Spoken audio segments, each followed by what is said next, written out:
nossa aula, tá? Com a correção aí das atividades.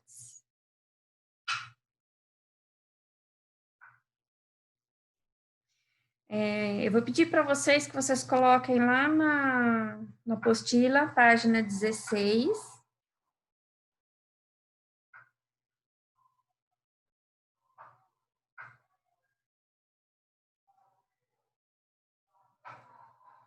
Pronto?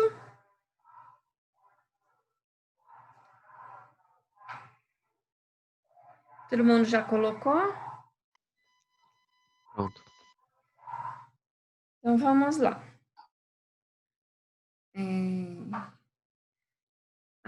As atividades que nós vamos fazer são referentes à videoaula, que fala sobre composição e estrutura do sistema solar, e depois nós vamos fazer no caderno de atividades algumas atividades falando sobre o ciclo evolutivo das estrelas, tá bom?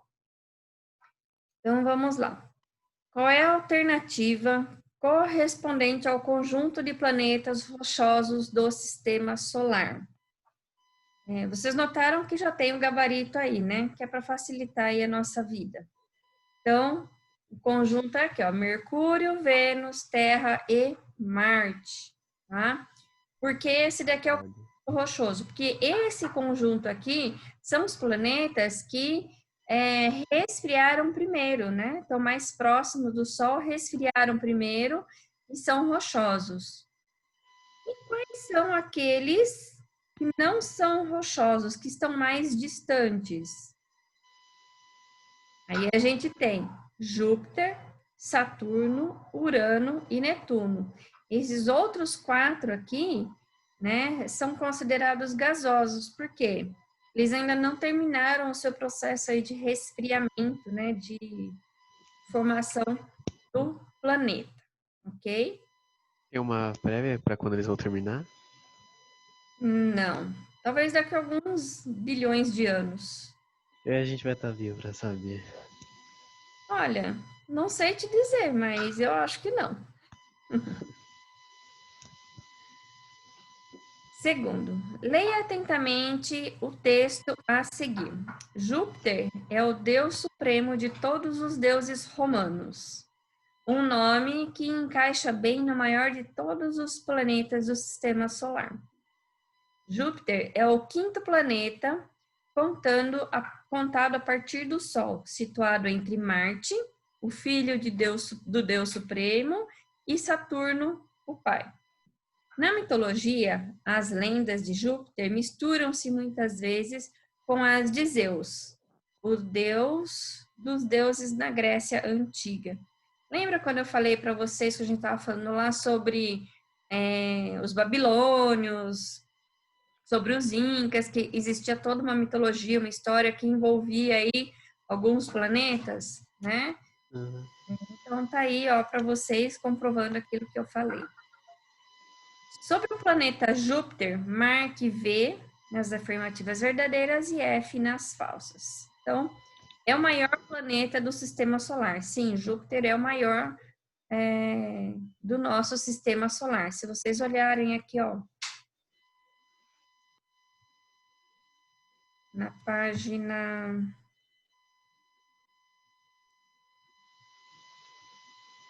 Aqui na página 12 e 13, né, eles têm aí algumas referências, né? Então, se você olhar aqui nessa escala de sistema solar, a gente vai ver aqui que o Júpiter, né? Aqui, o Júpiter, o tamanho dele aqui, ó, é o maior que tem, né? Cadê? Não tem falando aqui, tá falando composição, tudo. Acho que é na outra tabela que tem aqui atrás. E fala do tamanho de Júpiter.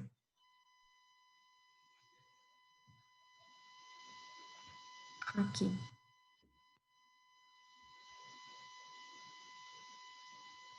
Olha só. Aqui, nessa tabela aqui, é para a gente ter uma ideia aí do tamanho aí dos planetas e tudo. Esse vermelhinho aqui, ó, é a massa de Júpiter, para vocês verem o tamanho dele, né? Ele é tão grande que sozinho ele ocupa uma faixa maior do que a faixa amarela e laranja que compõem aqui os outros planetas e o restante da massa, né? Então, pegou só essa pontinha aqui para mostrar. Então, essa parte azul aqui é a massa do Sol, tá? E em comparação aqui com os outros planetas, olha só o tamanho da massa dele, é enorme, né? Júpiter é um dos planetas maiores que tem.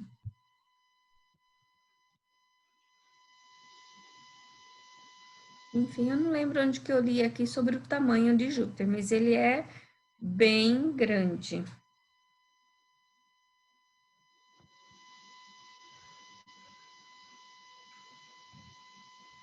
É circundado por um sistema de anéis? Sim. Não tem uma superfície sólida, não, como eu disse, né? É gasoso, ó, é um planeta gasoso. Não tem luas ou satélites naturais, pelo contrário, ele tem 63 satélites naturais, né? Que são as luas de Júpiter. A sequência ficou como? Aqui, ó, verdadeiro, verdadeiro, verdadeiro, verdadeiro e falso. Terceiro, numere os astros abaixo de 1 a 5, de acordo com as distâncias deles ao Sol, sendo 1 para o mais próximo do Sol e 5 o mais distante. Então, a gente coloca aqui, né? Então, tem aqui, ó, Plutão, Saturno, Lua, Júpiter, Marte. A Lua está aqui girando em torno da Terra. Então, como a Terra, em relação a esses outros planetas aqui, está mais próximo, então a Lua recebe o número 1.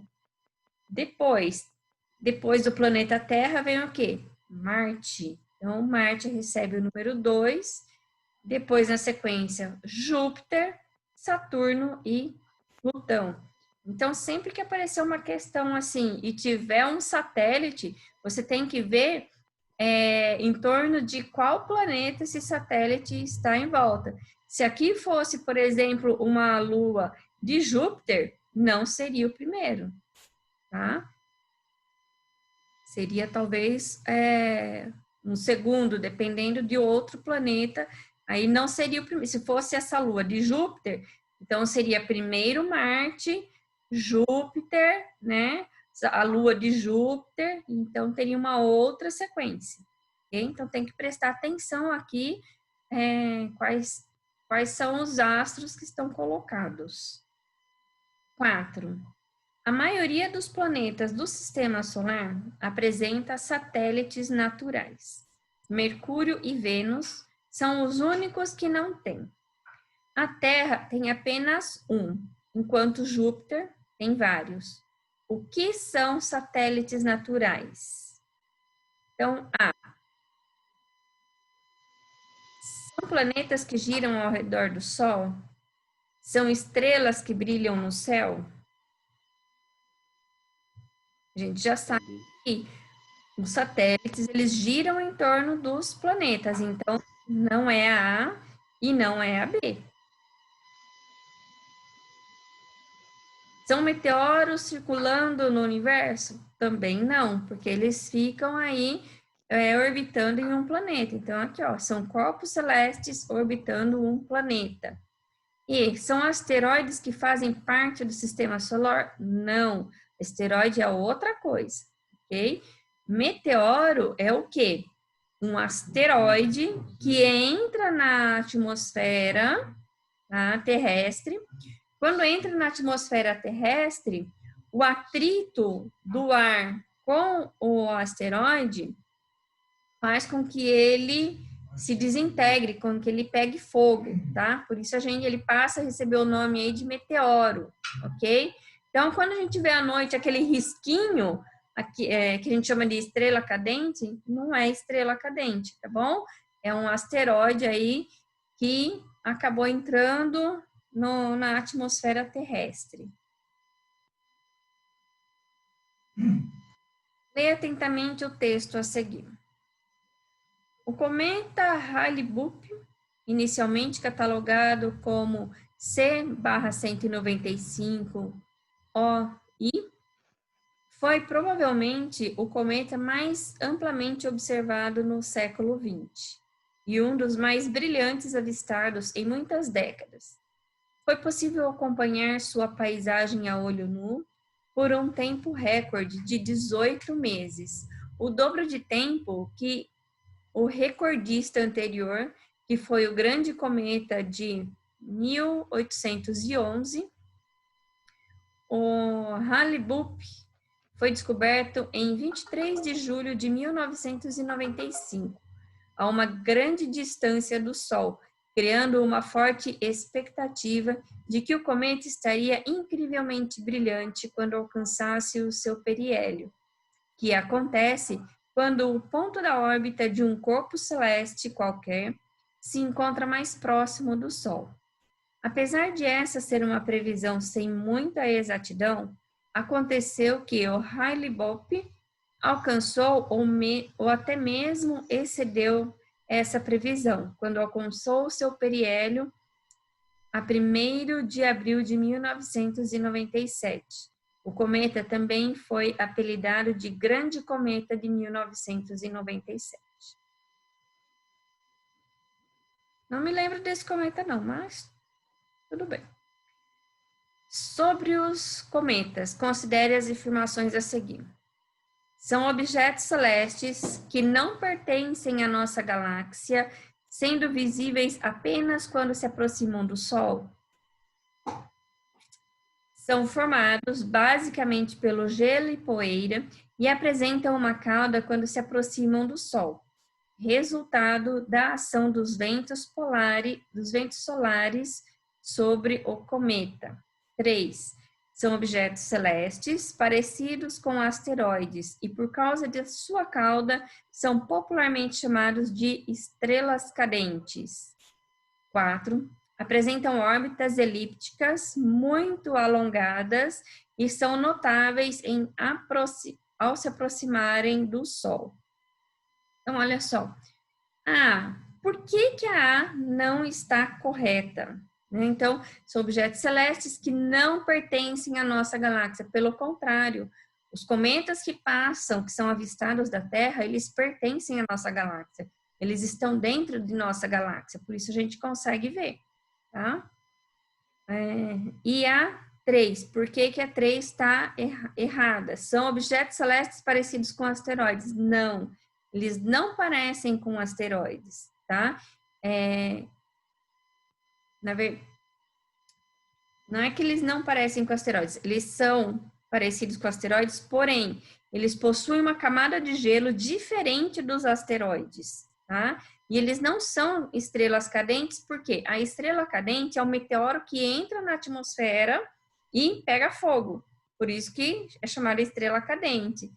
O cometa, ele não entra na nossa atmosfera, a gente consegue ver ele, mas ele não adentra a nossa atmosfera, ele passa pelo lado de fora da atmosfera, tá? É por isso que está errado.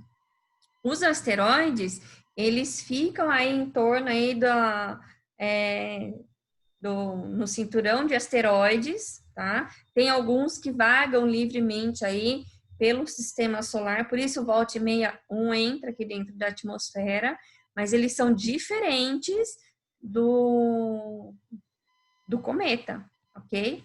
Então, aqui a alternativa correta, 2 e 4, ok? Tudo bem? Alguém ficou com alguma dúvida? Tudo certo, por enquanto. Não, tranquilo? Não. Quem quiser se manifestar no chat, pode se manifestar, sem problemas. Agora é caderno de atividades, né? Isso, agora nós vamos para o livro de atividades, tá? Nós vamos fazer página 11 e 12.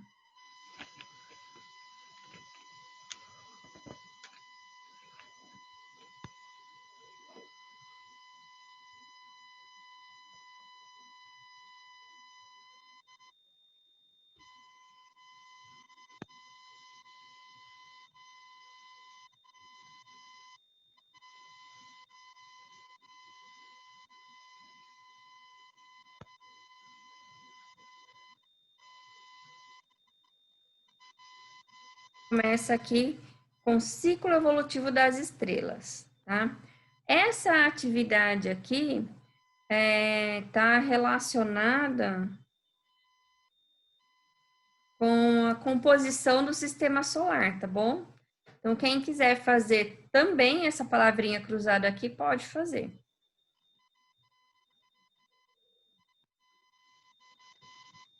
Então, ciclo evolutivo das estrelas. Para compreender o ciclo evolutivo das estrelas, é importante estar atento ao significado atribuído a algumas palavras nesse contexto. Nomeie adequadamente as situações descritas com as palavras apresentadas no quadro. Então, olha só, a gente tem aqui várias frases e cada frase, ela vai ser aqui a descrição de uma dessas palavras que estão aqui nesse quadro. Então, união de dois núcleos atômicos que resulta na liberação de energia, fusão nuclear.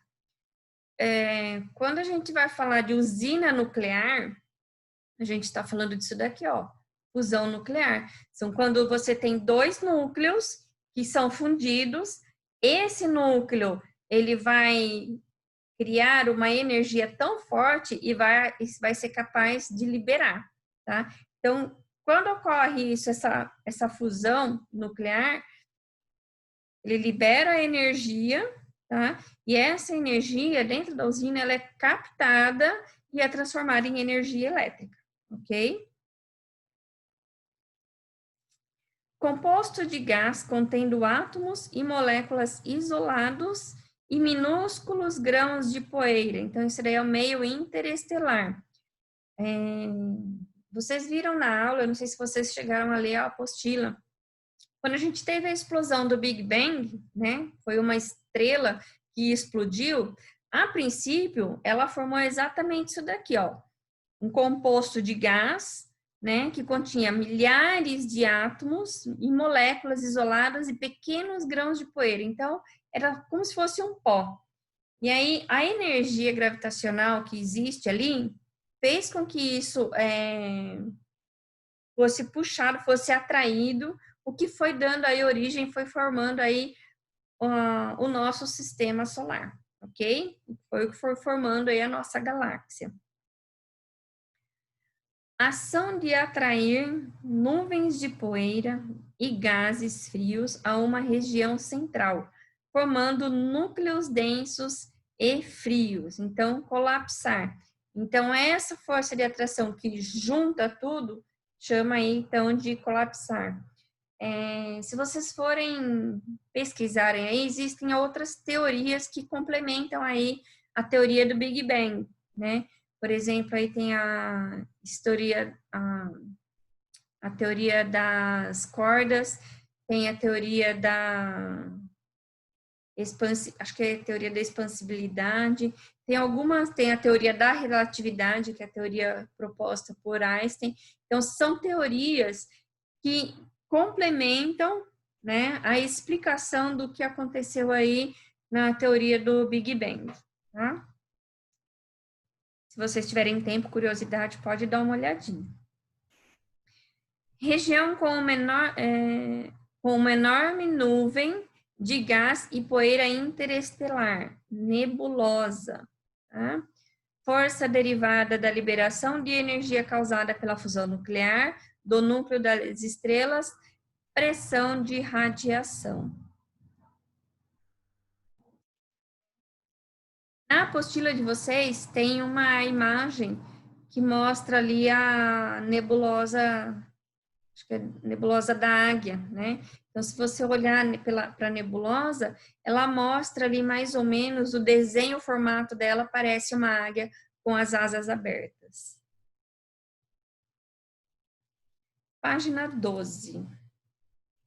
Assinale a alternativa que melhor exemplifica a origem de uma estrela. Uma estrela nasce quando outra morre? Não necessariamente, né?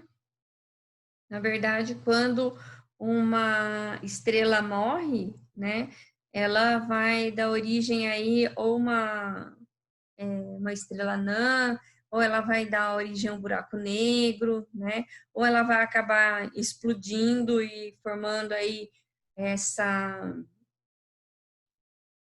monte de material interestelar e que pode dar origem aí a um novo sistema solar, né?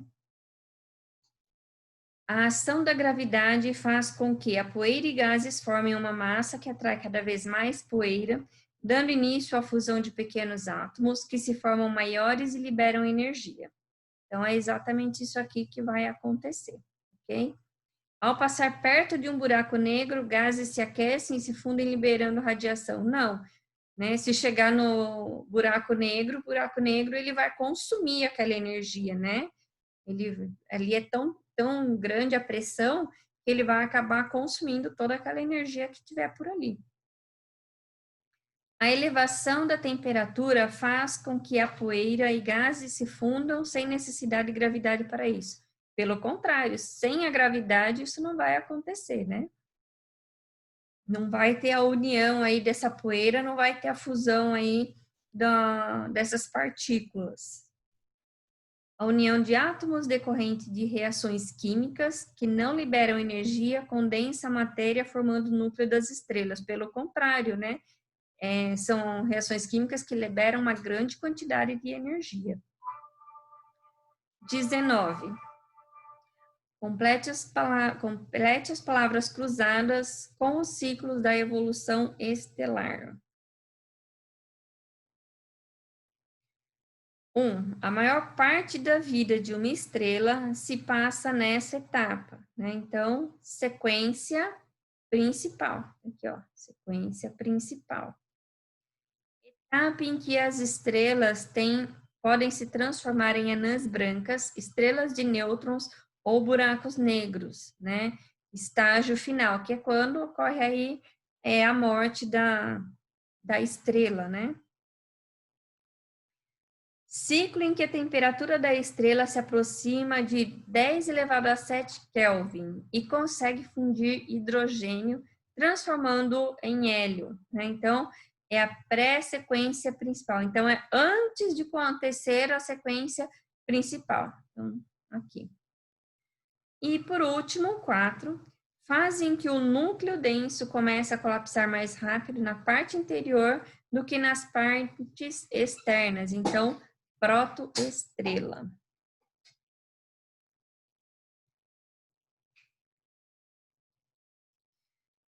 Questão 20. Qual é a importância da força gravitacional para a formação das estrelas? Que força age em sentido contrário ao da força gravitacional para a formação das estrelas? Então, olha só aqui. Por que é importante essa força gravitacional? Como eu já tinha falado, né? É essa força gravitacional que vai unir esses gases, essa poeira, tá?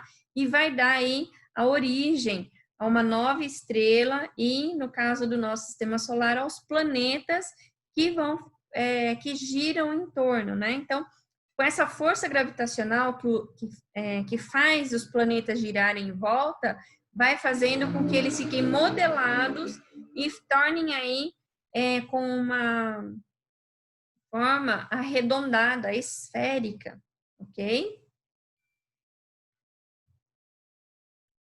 E que força age em sentido contrário, né? É a força exercida pelos átomos e moléculas no núcleo de uma estrela que age no sentido contrário à gravitacional, né? Então, é a força aí exercida pelos átomos, ok? Explique cada tipo de nebulosa quanto ao comportamento perante a luz. Então, nebulosa de reflexão é aquela que vai refletir a luz das estrelas que estão próximas. Então, todas as estrelas que estão próximas, né, dentro de uma galáxia, essa nebulosa ela vai refletir essa luz, tá? Nebulosa escura, ela bloqueia a passagem dessa luz. E a nebulosa de emissão, ela vai brilhar em virtude da radiação, tá? Das estrelas próximas. Então, você tem aí, então, Aqui nessa nebulosa a gente vai ter as estrelas que estão próximas, que vai emitir essa luz. Tem aquelas que vão refletir a luz e aquela que vai ficar bloqueada, ok?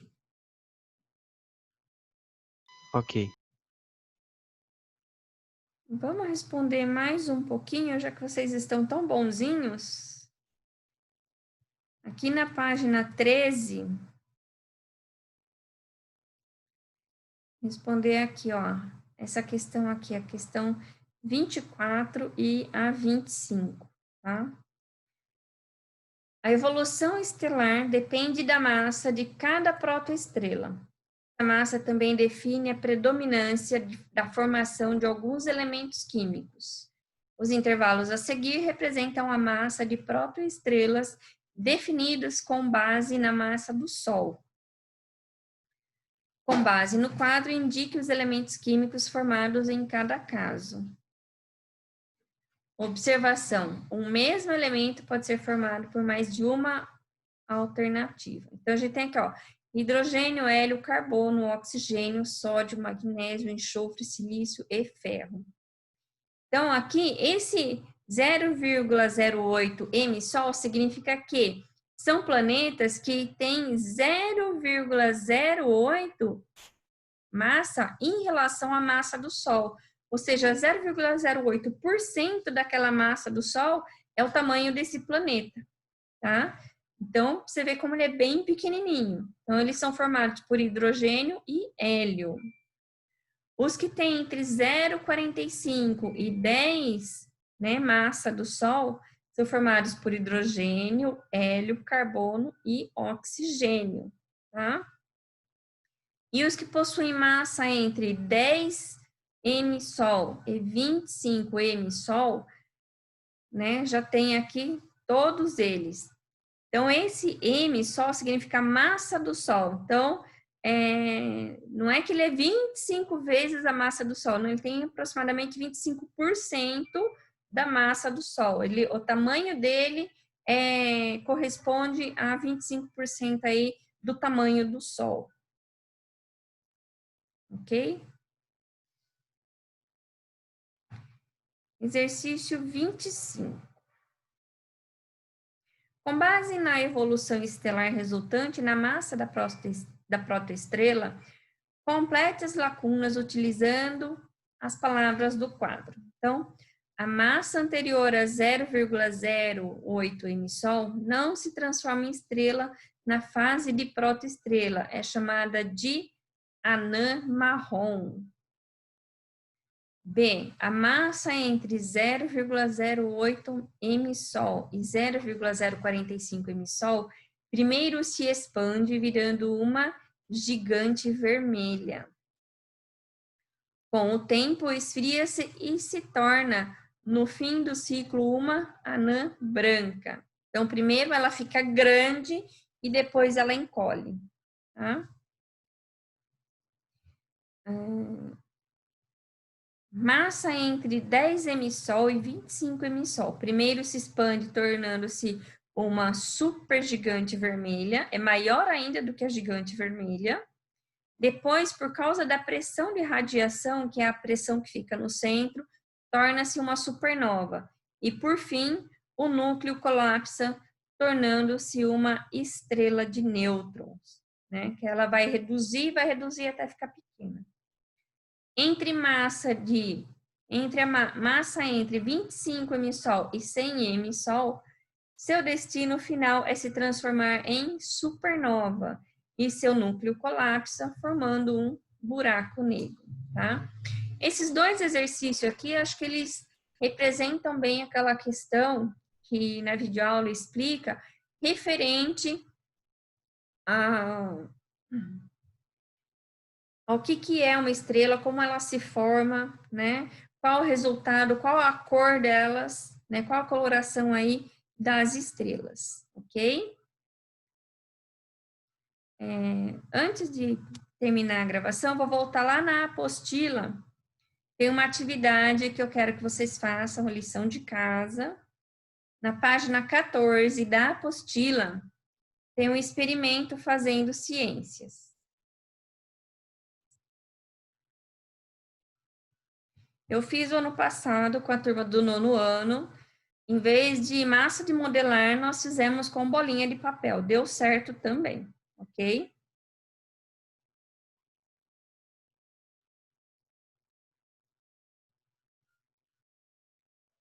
Então, olha aqui, tá? Então, aqui, o que vocês vão fazer? Vocês vão montar um modelo de sistema solar. Então, primeiro, vocês vão fazer um cálculo, tá? Do sistema solar, tá? Em escala de distância. Então, primeiro vocês vão fazer o cálculo para saber aí a distância dos planetas, ok? Façam os cálculos e depois confere aqui na tabela se deu certo ou se deu pelo menos um valor aproximado com esse aqui, ok? Esse é para a distância. Depois, quem não tiver uma bexiga aí ou bola de 70 centímetros, pode fazer, sei lá, um círculo com uma linha, ou fazer um risco no chão, né, para representar, ou pode usar cartolina para representar esse tamanho aqui do Sol. E aí vocês vão fazer os cálculos da medida do tamanho, tá, de cada um dos planetas. Façam os cálculos e confere aqui, vê se deu certo, ok? E aí o que você vai fazer? As bolinhas com cada um desses tamanhos e vai colocar no chão com essa distância. Aí depois disso, vocês vão tirar uma foto para mim desse experimento e vão me enviar. Então, vocês vão mandar para mim uma foto com os cálculos e uma foto do experimento. O que é o mais importante? A foto do experimento, ok? Ok.